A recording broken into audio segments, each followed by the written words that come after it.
A man once starved himself so severely that when he tried to touch his belly, he grabbed his spine instead. That is not a metaphor. It is a clinical description recorded in the Pali Canon, the oldest surviving collection of Buddhist texts, in a passage where the man himself describes what happened to his body. His protruding backbone, he said, became like the crazy rafters of a shabby shed. His scalp shriveled and withered like a bitter gourd left in the wind and sun. When he rubbed his limbs with his hands, the hairs, rotted at their roots, fell from his body like dead leaves.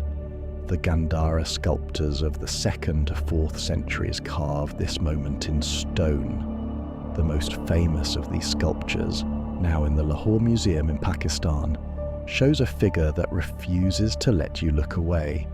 Every rib articulated, tendons stretched taut across collarbones, skin like paper over a skeleton that is still, impossibly, sitting upright. It is one of the most arresting images in the history of art, not because it is beautiful, because it is honest. This was not the work of a madman. It was the most disciplined, methodical, and extreme experiment in the history of human consciousness. For 6 years, a man systematically dismantled his own body, suppressing his breath until violent pains erupted in his skull, reducing his food to a single grain of rice per day, pushing through every threshold of physical endurance the human organism can reach, all in pursuit of a single question: is suffering a solvable problem? He had every reason to believe the experiment would work. The entire spiritual culture of his time said that liberation came through crushing the body, that the flesh was a prison and pain was the key. He was the best at it, the most extreme ascetic in his group, the one who fasted longest, endured most, pushed furthest.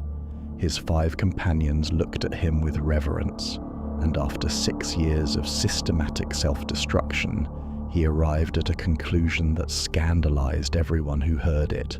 It did not work, not because he lacked discipline, not because he lacked courage, because the entire framework was wrong. Extreme self-denial, he realized, was not the opposite of extreme self-indulgence. It was its mirror image. The hedonist is obsessed with the body's pleasure.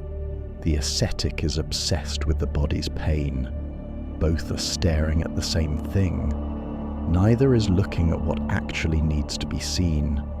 What he did next, what he found when he abandoned the experiment that everyone around him believed was sacred, changed the course of human thought forever. But to understand what he found, you have to understand the world he walked into. And that world was already on fire. Sometime around the 5th century BCE, the exact dates are disputed, and we will come back to why that dispute matters. A man was born into a civilization that had lost faith in its own answers. For roughly 1,000 years, northern Indian religious life had been organized around the Vedic tradition.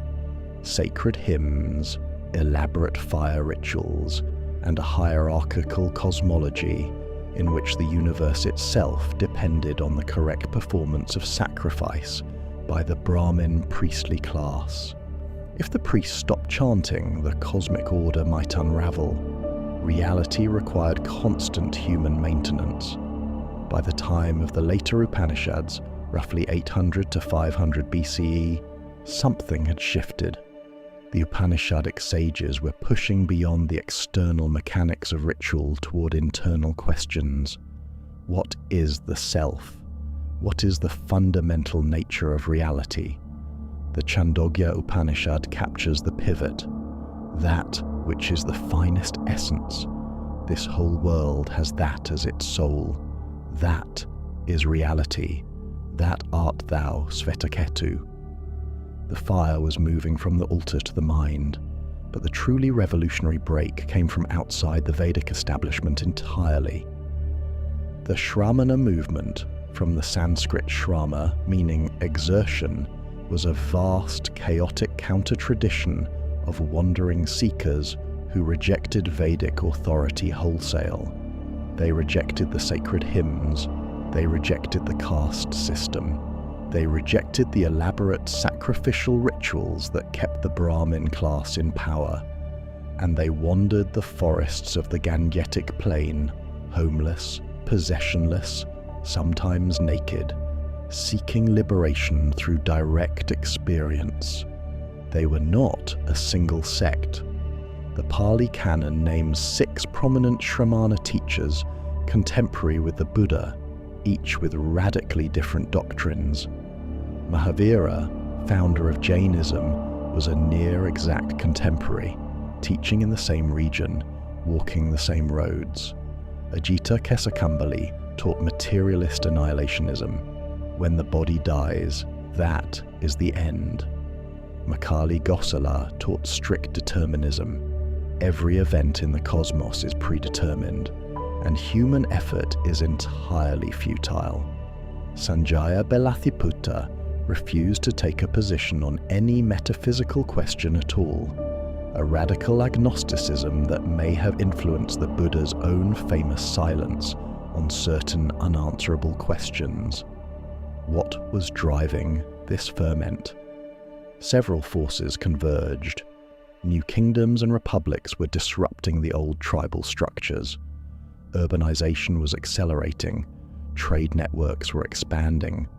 Iron Age technology was transforming agriculture, generating surplus wealth and the emergence of a merchant class with economic power, but no corresponding spiritual authority. The old pastoral, ritual-centered society was giving way to something more complex, more stratified, more anxious. And there was the problem of samsara. By this period, the concept of cyclical rebirth, consciousness reborn endlessly, life after life, conditioned by karma, had become widely accepted.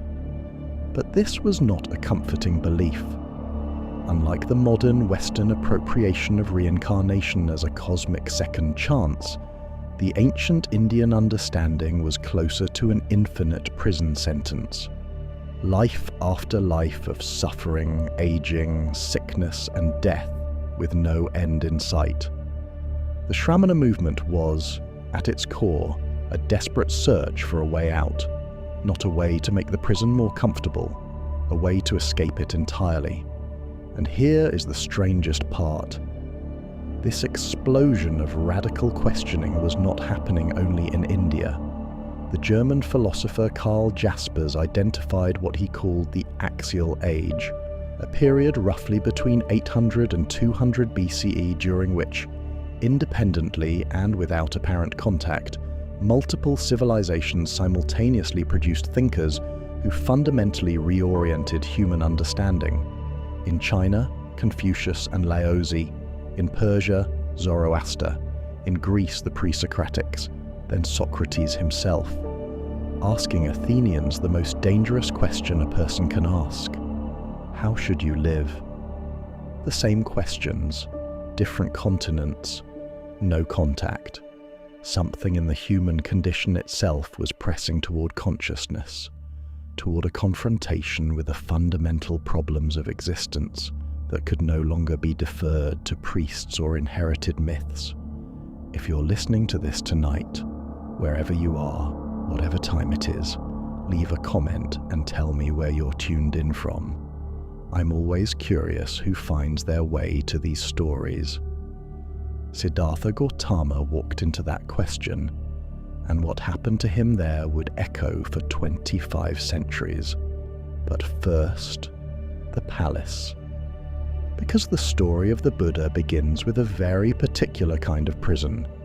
Before the legend, there was a man, and here is what we can say with reasonable confidence about him. There was a historical person, likely named Siddhartha Gautama, who lived in the northeastern part of the Indian subcontinent, sometime in the 5th or 4th century BCE. The traditional dates, 563 to 483 BCE, were long accepted, but a landmark symposium in Göttingen, Germany, in 1988 shattered this consensus. Many scholars now place the Buddha's death around 400 BCE, his birth around 480. The scholar Heinz Bechert argued forcefully for this revised dating. Richard Gombrich, former Bowdoin Professor of Sanskrit at Oxford and one of the foremost scholars of early Buddhism, acknowledges that the traditional date cannot be considered established fact. What anchors the story to the earth is a stone pillar in Lumbini, a site now in southern Nepal near the Indian border. Emperor Ashoka, who ruled the Maurya Empire in the 3rd century BCE, visited Lumbini and erected this pillar inscribed with a declaration in Brahmi script. Here the Buddha, the sage of the Shakyas, was born. The pillar still stands. It is the earliest unambiguous archaeological evidence linking a physical location to the Buddha's biography. Siddhartha belonged to the Shakya clan, hence his later epithet Shakyamuni, the sage of the Shakyas. His father, Suddhodana, is described variously as a king and as a chief or elected leader. Modern scholarship increasingly favors the view that the Shakya polity was a tribal republic rather than a centralized kingdom, which means Siddhartha was not a prince in the European sense, but the son of an elected chieftain. This deflates the fairy tale narrative while making the historical reality more interesting. Now, the legend.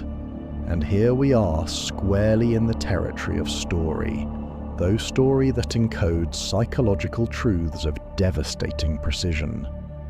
According to the traditional accounts, a sage named Asita visited the infant Siddhartha and made a prophecy. This child would become either a great universal monarch or a fully awakened Buddha. Suddhodana naturally preferred option 1. And so, the legend says, he set about ensuring his son would never encounter the conditions that might trigger a spiritual crisis. The later biographies describe 3 seasonal palaces filled with every conceivable pleasure: beautiful gardens, music, dancing, the finest foods, everything calibrated to ensure that Siddhartha would never glimpse the underside of existence, never see aging, sickness, death, or poverty. Is this historically accurate? Almost certainly not in its literal details. A minor chieftain of a small tribal republic did not have the resources for 3 seasonal palaces, but the story is not about architecture. It is about a psychological condition, one that is more relevant now than it was 2,500 years ago. Suddhodana's project is the first recorded attempt at what we might call experience management, the deliberate curation of reality to prevent suffering, shield the child, filter the input, remove all evidence that life is fragile, painful, and temporary, create a world so comfortable that the fundamental questions never arise. The psychological insight is devastating, and Heidegger would have recognized it immediately. You cannot protect someone from reality. The attempt to shield creates the very crisis it tries to prevent. A person who has been gradually exposed to difficulty develops resilience. A person sealed inside a pleasure dome and then suddenly confronted with the fact of death has no framework, no context, no coping mechanism. The wall does not protect. It amplifies. The higher the wall, the harder the fall. The Arya Pariyasana Sutta has the Buddha himself describe his youth. I was delicate, most delicate, supremely delicate. A white sunshade was held over me day and night to protect me from cold, heat, dust, dirt, and dew. Every detail is a layer of insulation between consciousness and the raw fact of existence. And then the wall cracked, There is a moment, and you have had it, when something you have always known abstractly becomes real. You watch a parent's hand tremble. You attend a funeral and realize that the body in the casket was, very recently, a person with plans for next Thursday.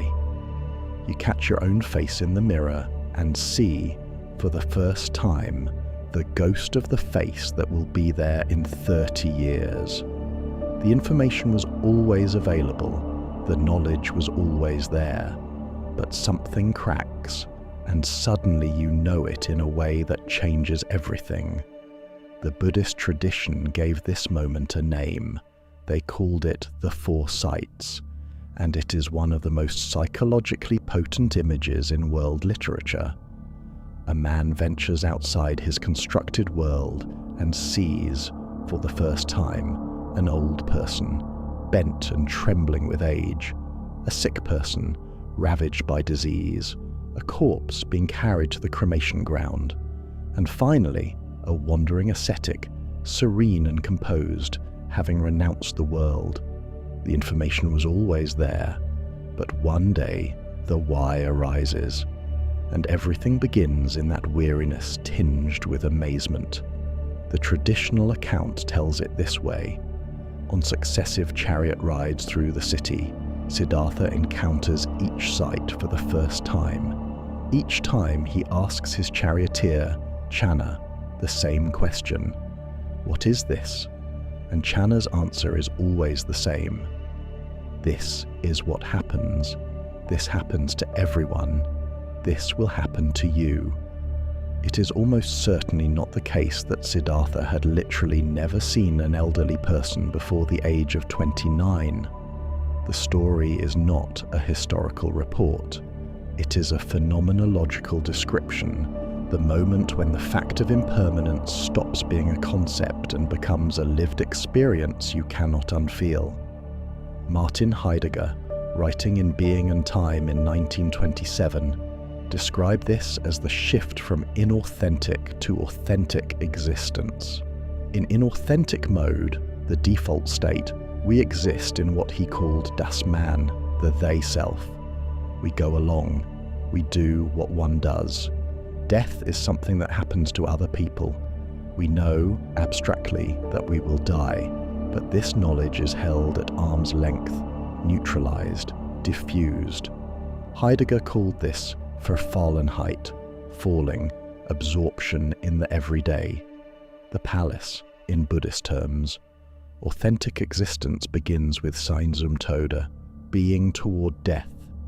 Not morbid preoccupation with dying, but the clear-eyed recognition that your existence is finite, that the horizon is real, and that this finitude gives your existence its weight, its urgency, its meaning. The four sights are being toward death rendered as narrative. Siddhartha's chariot ride is Heidegger's angst, the moment when the comforting structures fall away and you stand before the bare fact of your own existence as a being who will end. Albert Camus arrived at the same place by a different route. It happens that the stage sets collapse, he wrote in The Myth of Sisyphus. Rising streetcar, 4 hours of work, meal, streetcar, 4 hours of work, meal, sleep, and Monday, Tuesday, Wednesday, Thursday, Friday, and Saturday, according to the same rhythm. This path is easily followed most of the time, but one day the why arises, and everything begins in that weariness tinged with amazement. One day the why arises, the old man, the sick man, the corpse, the stage sets collapse, the palace wall cracks. But what the Buddha's story adds to both Heidegger and Camus is the fourth sight, the ascetic. After the confrontation with impermanence and death, there is a figure who suggests that a response is possible, not a return to the palace, not a theoretical explanation, a practice, a way of living that takes the reality of death as its starting point rather than its obstacle. The fourth sight is the hypothesis. The rest of the Buddha's life is the experiment. The departure is rendered in the tradition with devastating intimacy.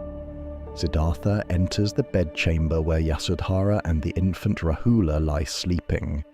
He wants to hold his son one last time, but is afraid the child will wake Yasodhara, and he knows that if she wakes, he will not be able to leave.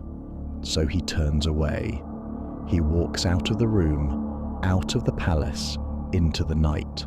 The name Rahula, meaning fetter or impediment, tells you that the tradition itself recognized the agonizing pull between domestic love and the spiritual quest. He did not leave behind a comfortable abstraction. He left behind a nursing mother and a baby. The moral dimension of this act has troubled commentators for centuries, and it should. But he had seen the old man. He had seen the corpse, and he could not unsee them. What Siddhartha actually did when he left the palace was join the Shramana movement, that vast countercultural wave of wandering seekers. He shaved his head, put on the ochre robe of a renunciant, and became one of thousands of homeless ascetics walking the roads of northern India. This was not a private spiritual retreat. Ancient India had an established institution for this, pravraja, going forth from household life. You left the village and entered the forest, the domain of wildness, solitude, and transformation. His first move was to seek teachers. The Aryapariyasana Sutta provides what scholars consider a relatively reliable autobiographical account. His first teacher was Alara Kalama, who taught a meditative system leading to the attainment of the dimension of nothingness, one of the formless meditative absorptions. Siddhartha mastered it quickly. Alara Kalama was so impressed that he offered to share leadership of the community. But Siddhartha recognized something was missing. This teaching leads not to disenchantment, to dispassion, to cessation, to direct knowledge, to awakening, but only to reappearance in the dimension of nothingness. He left. His second teacher, Uddaka Ramaputta, taught a yet more refined attainment, the dimension of neither perception nor non-perception, the highest of the formless absorptions. Again, Siddhartha mastered it. Again, he was offered the position of teacher, and again, he identified the same insufficiency. This leads to a refined state of consciousness, but it does not solve the problem. What was he looking for that the most accomplished meditation masters of his age could not provide? The texts are precise, not a blissful state of consciousness, not a temporary escape from suffering, a permanent resolution, a way of seeing that fundamentally transforms the relationship between consciousness and suffering. The formless attainments were experiences, states that arose, persisted, and ceased. They were conditioned, and anything conditioned, he intuited, could not be the final answer to a problem rooted in the very nature of conditioned existence. This distinction separates the Buddha's project from almost everything else in the spiritual marketplace, ancient and modern. He was not seeking a better experience. He was seeking to understand the nature of experience itself. Having exhausted the highest meditative teachings available, Siddhartha turned to the other dominant technology of liberation, asceticism, extreme, systematic, deliberate physical mortification. For 6 years, a man methodically destroyed his own body in pursuit of an answer. He held his breath until violent pains erupted in his skull, as if a strong man were pressing a sharp sword's point into the crown of my head. He reduced his food to a single grain of rice per day. His spine protruded through his belly.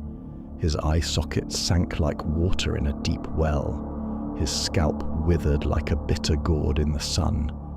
When he tried to touch his belly, he grabbed his backbone instead. This was not metaphor. This was a clinical description from the Mahasachaka Sutta, the man himself, looking back at a failed experiment with the detachment of a scientist reviewing discarded data. He was the most extreme ascetic in his group, the most disciplined, the most committed, and after 6 years, the fundamental problem remained exactly as it was, now compounded by the additional suffering of a body eating itself alive. The experiment had not failed because of insufficient effort. It had failed because the entire hypothesis was wrong, and then came the insight that changes everything, the one we began this story with. Extreme self-denial is not the opposite of extreme self-indulgence. It is its mirror image. The hedonist chases pleasure, the ascetic chases pain. Both are fixated on the same object, the body, the self, the first-person experience of physical existence. Neither is looking at what actually needs to be seen. Friedrich Nietzsche, 23 centuries later, would perform a similar diagnosis of the ascetic ideal. In On the Genealogy of Morals, he argued that asceticism is not the negation of the will, but its most intense expression, the will turning against itself, devouring itself, still willing even in the act of self-denial. Man would rather will nothingness than not will. The ascetic is not free of desire. He desires freedom from desire, which is still desire. The trap is total, unless you see the trap. And Siddhartha, alone by the river, 6 years into a failed experiment, saw it. The moment of transition is marked by a simple act. Siddhartha accepts a bowl of milk rice from a young woman named Sujata. Whether Sujata is a historical person or a narrative device is unknowable and, in some sense, irrelevant. What matters is what the act represents. After 6 years of systematic starvation, a man who had reduced himself to a skeleton sits down and eats.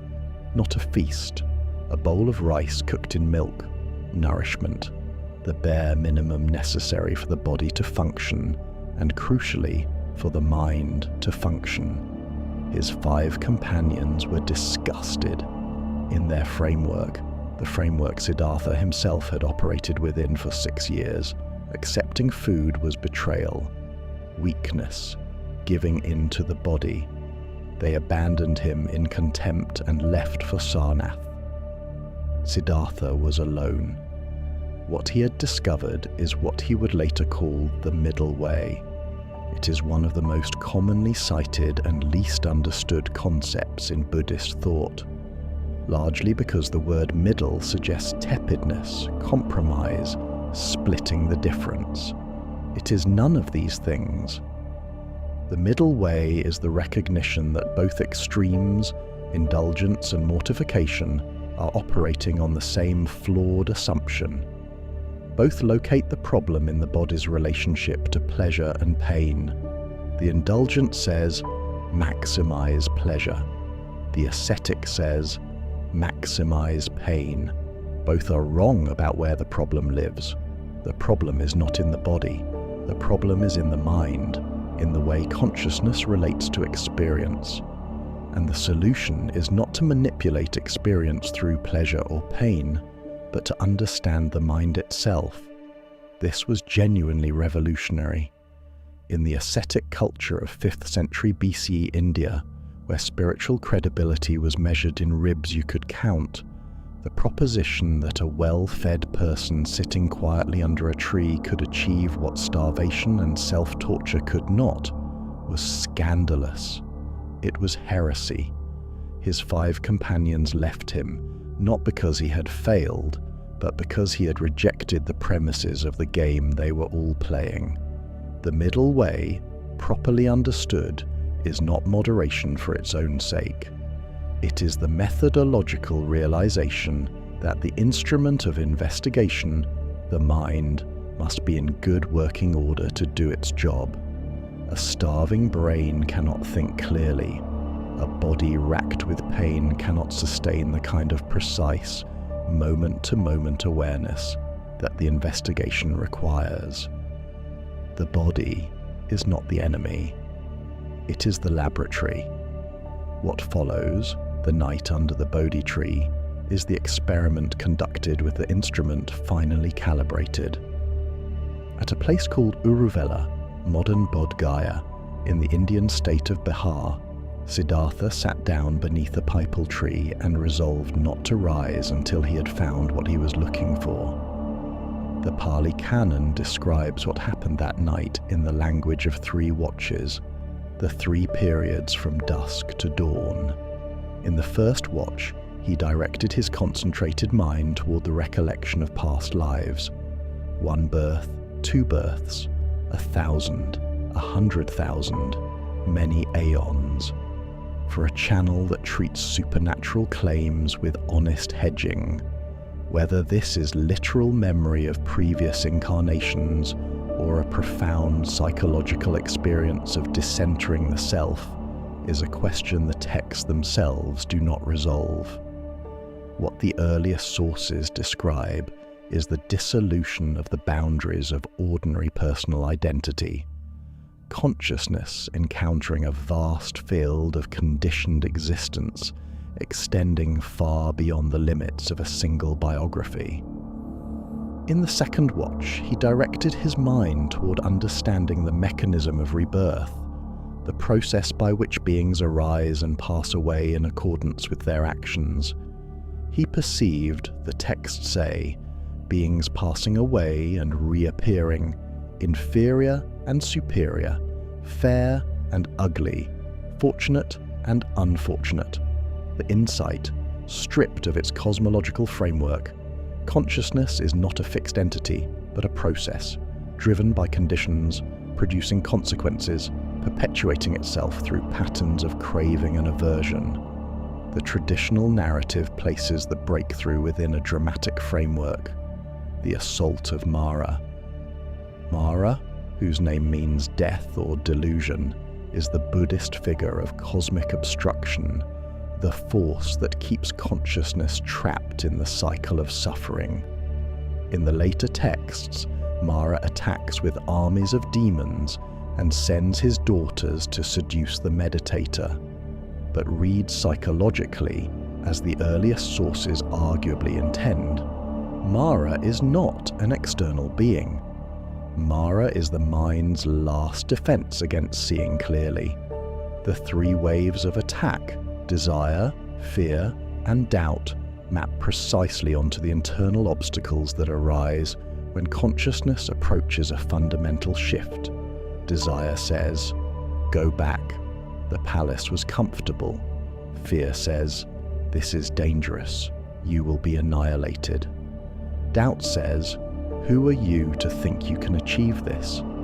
Anyone who has sat in sustained meditation recognizes these voices. They are not demons. They are the default modes of a mind structured around self-preservation that does not wish to see beyond its own construction. Siddhartha's response to Mara's challenge is preserved in one of the most iconic gestures in world art, the Bhumisparsha Mudra, the earth-touching gesture. When Mara demands to know what right this ascetic has to sit in the seat of awakening, Siddhartha does not argue. He does not assert his spiritual credentials. He reaches down and touches the earth. The earth itself bears witness. The gesture is deceptively simple. Its meaning is layered. It is a claim of legitimacy grounded not in authority or revelation, but in physical reality, in this world, in the ground beneath your body. The mind demands justification. Siddhartha offers presence. The mind demands a story. Siddhartha offers contact with what is actually here. In the third watch, the breakthrough, he perceived directly, not as theory but as lived experience, the arising and ceasing of suffering, the conditions that give rise to it, and the possibility of its cessation. My mind was released from the effluent of sensuality, released from the effluent of becoming, released from the effluent of ignorance. With release, there was the knowledge, released. Birth is ended, the holy life fulfilled, the task done. There is nothing further for this world. Jed McKenna, the pseudonymous author of the Spiritual Enlightenment trilogy, describes a process he calls spiritual autolysis. The word autolysis means self-digestion. Write what you know to be true. Examine it. Is it actually true? Cross it out. Write what remains. Keep going until nothing remains that can be crossed out. The process of becoming truth-realized, McKenna writes, is about becoming progressively less wrong. The caterpillar doesn't become a butterfly. The caterpillar is destroyed, and the butterfly emerges from the destruction. This is precisely what Siddhartha did. The palace was a belief. Life is pleasure. He crossed it out. Extreme asceticism was a belief. Liberation comes through self-punishment. He crossed it out. The existence of a permanent self was a belief. He crossed it out. Each tradition, each teacher, each assumption subjected to direct investigation and discarded when it did not survive scrutiny. What remained after 6 years of systematic destruction of untruth was what he called awakening. He was approximately 35 years old. He would spend the remaining 45 years of his life attempting to communicate what he had seen. The first thing the Buddha did after his awakening was hesitate. He initially doubted whether what he had realized could be communicated at all. This Dhamma that I have attained is deep, hard to see, hard to realize, peaceful, refined, beyond the scope of conjecture, subtle, to be experienced by the wise. But this generation delights in attachment. For a generation delighting in attachment, this would be hard to see. He went nonetheless to Sarnath, near Varanasi, where his 5 former companions had settled. They had agreed among themselves to ignore him. But when he arrived, something about him was so changed that they found themselves rising to greet him, offering a seat, washing his feet. What he told them has become the foundational structure of Buddhist thought. The 4 Noble Truths are not articles of faith. They are closer to a medical diagnosis. The Buddha himself used this metaphor. He was a doctor. Suffering was the disease, and the Dharma was the treatment. The first Noble Truth, dukkha, there is suffering. But suffering is an inadequate translation, and the inadequacy matters. The Pali word dukkha covers 3 dimensions. Ordinary pain, physical and mental suffering in the obvious sense, the suffering of change, the fact that pleasant experiences end, that everything you love will be lost, and the most radical claim, the suffering of conditioned existence itself, the proposition that the very process of being a self in a world of impermanent conditions is inherently unsatisfactory. He is not saying life contains suffering, which is obvious. He is saying that the structure of conditioned experience cannot, in principle, deliver lasting satisfaction. Not because the world is bad, not because pleasure is wrong, but because everything that arises also ceases, and a mind structured around clinging to what arises will always be disappointed. Dukkha is the gap between how things are and how we demand they be.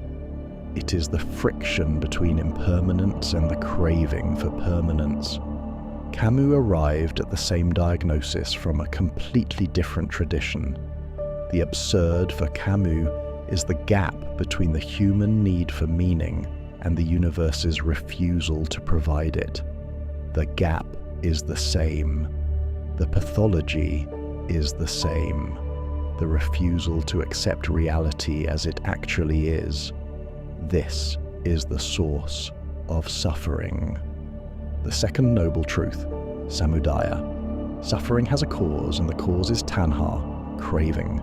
Not desire for specific objects, but the underlying orientation of consciousness toward grasping. Craving for pleasure, craving for existence, the desire to persist, to be permanent, even craving for non-existence, the desire to escape, to annihilate. Even the desire to not suffer is a form of craving, and therefore a generator of further suffering. The third noble truth, nirodha, cessation. The suffering that arises through craving can cease when craving ceases. This is nibbana, literally blowing out as one extinguishes a flame, not annihilation, the extinguishing of craving, aversion, and delusion. The Buddha's persistent refusal to describe nibbana in positive terms is not evasion, it is precision. Any description would be another object for the mind to grasp, and grasping is the problem. The fourth noble truth, magga, the path. The noble, eightfold. Path, right view, right intention, right speech, right action, right livelihood, right effort, right mindfulness, right concentration. Not commandments, but training principles. A systematic method for restructuring the way consciousness relates to experience. But the most radical element was not the diagnosis or the path. It was the doctrine of anatta, non-self. The Vedic tradition held that at the core of each person is an eternal, unchanging self, Atman, ultimately identical with the absolute ground of being, Brahman. The Buddha said, "There is no Atman. Look for it. Examine every component of what you call yourself. The body, the sensations, the perceptions, the mental formations, consciousness itself, and you will not find a permanent entity anywhere. What you call self is a process, not a thing, a constantly shifting collection of events arising and ceasing in dependence on conditions, with no fixed core, no permanent essence, no soul. This is not nihilism. The Buddha explicitly rejected the nihilist position. His point is more subtle. There was never a fixed self to be annihilated. What you take to be a self is a pattern, like a flame, like a river, like a song. The flame appears stable but is a continuous process of combustion. The river has a name but is never the same water twice. There is experience but no experiencer. There are thoughts but no thinker. And underlying everything, the engine of the entire system, is dependent origination. Everything that exists in dependence on conditions. Nothing arises independently. Nothing persists unchanging. When this exists, that comes to be. With the arising of this, that arises. When this does not exist, that does not come to be. With the cessation of this, that ceases. The practical implication is transformative. If suffering arises in dependence on conditions, and if those conditions can be identified and addressed, then suffering can cease. Not through divine intervention, not through belief, through understanding. The Dharma is not a revelation from on high. It is a map of a process, drawn by someone who took the time to look carefully at how the process works. And here is what Nietzsche might have recognized and envied. When the Vedic framework collapsed for Siddhartha, when the old rituals, the caste system, the eternal self all proved unsustainable, he did not simply diagnose the crisis, as Nietzsche would do 23 centuries later with the death of God. He built something in its place, not from revelation, not from tradition, from the direct investigation of his own experience. Nietzsche called for a revaluation of all values. The Buddha performed one and offered a method anyone could follow. Nietzsche had the diagnosis. The Buddha had the treatment, and the Kalama Sutta, sometimes called the Buddhist Charter of Free Inquiry, captures the method's spirit perfectly. The Buddha told the Kalama people, "Do not accept any teaching on the basis of tradition, scripture, reasoning, or the authority of a teacher. Accept it only when you know for yourself that it leads to welfare and happiness. This is not a religion asking for faith. It is a protocol asking for experimentation." The Buddha's story is not only preserved in texts, it is inscribed in landscape. Lumbini lies in the flat subtropical Terai plains of southern Nepal. The landscape is nothing like the dramatic Himalayan scenery most people associate with Nepal. It is low, hot, agricultural, rice paddies and sugar cane stretching to the horizon. At the center of the sacred garden stands the Maya Devi Temple, a modern white structure built over archaeological remains. Inside, behind glass, is the marker stone that tradition identifies as the exact spot of the Buddha's birth. Ashoka's pillar stands nearby, the one we encountered earlier.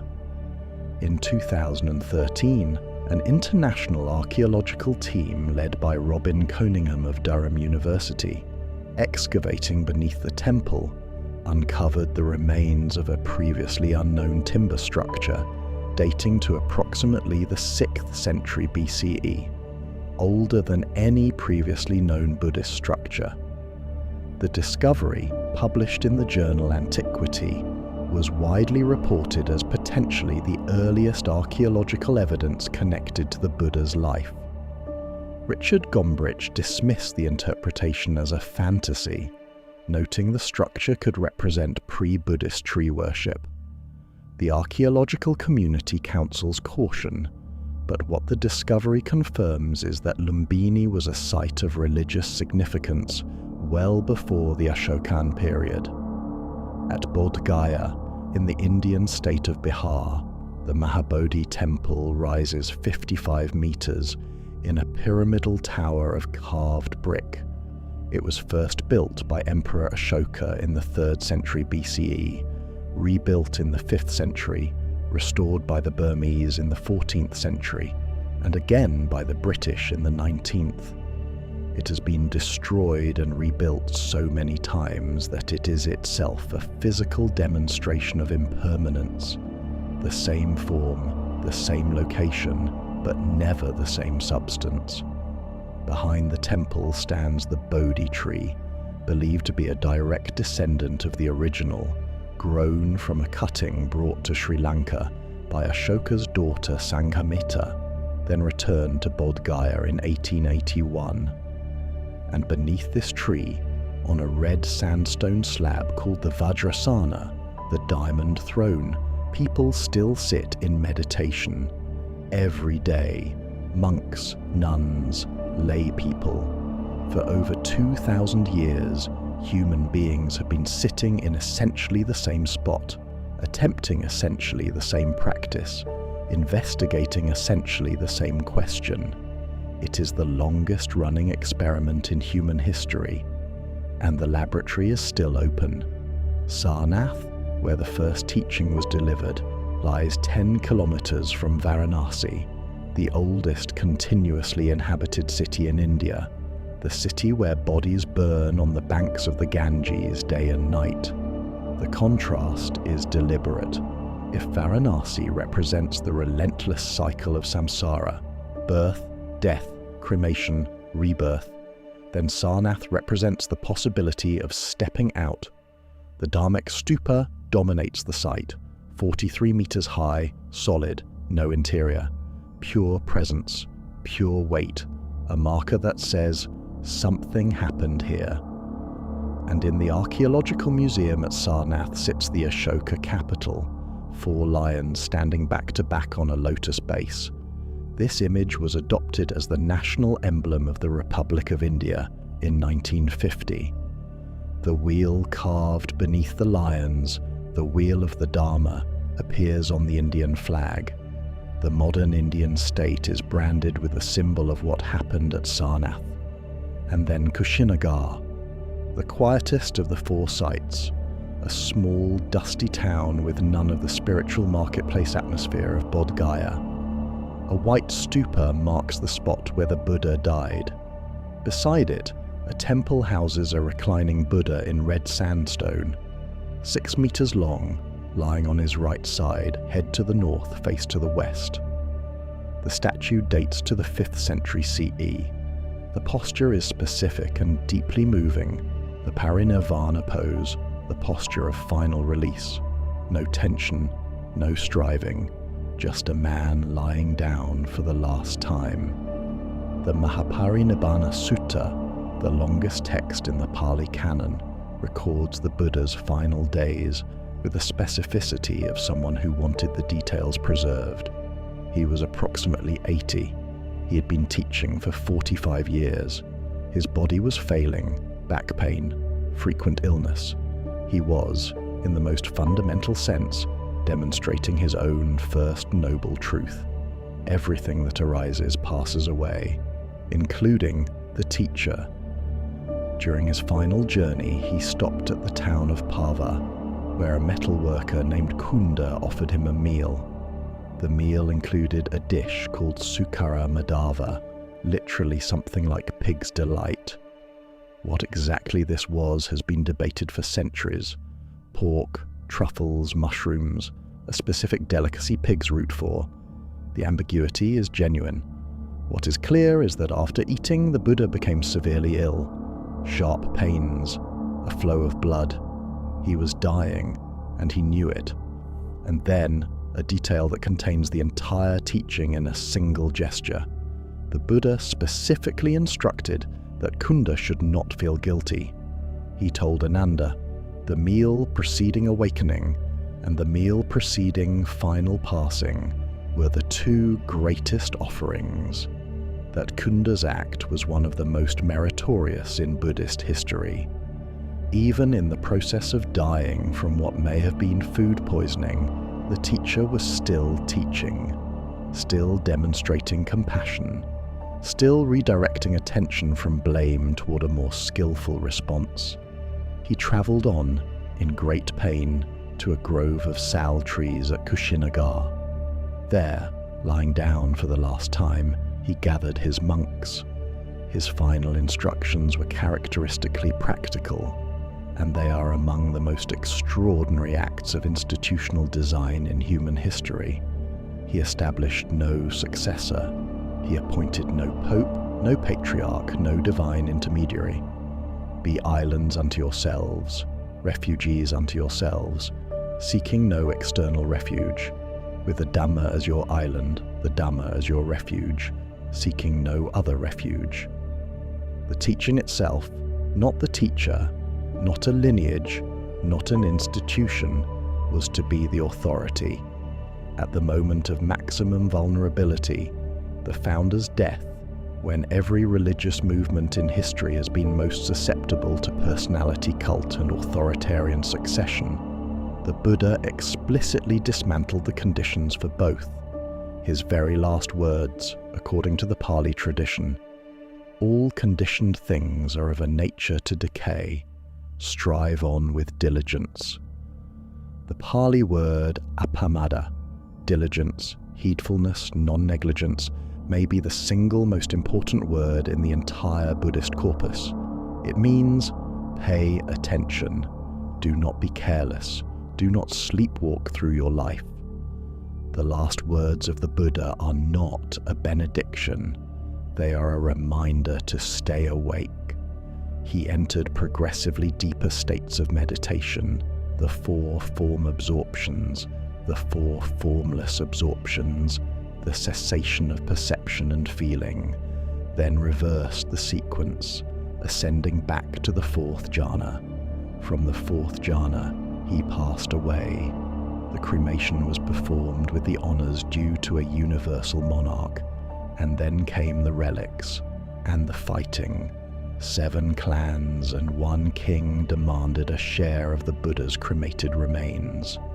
The dispute was so intense that the texts describe it as being on the verge of armed conflict. A Brahmin named Drona intervened, dividing the relics into 8 portions. Each claimant built a stupa to enshrine them. And here is the irony the texts themselves seem aware of.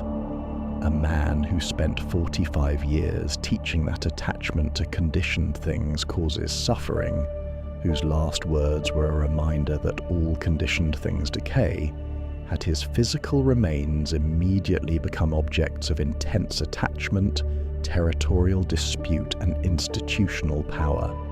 The teaching says, let go. The institution says, hold on. The relics became instruments of exactly the craving the teacher diagnosed as the root of all suffering.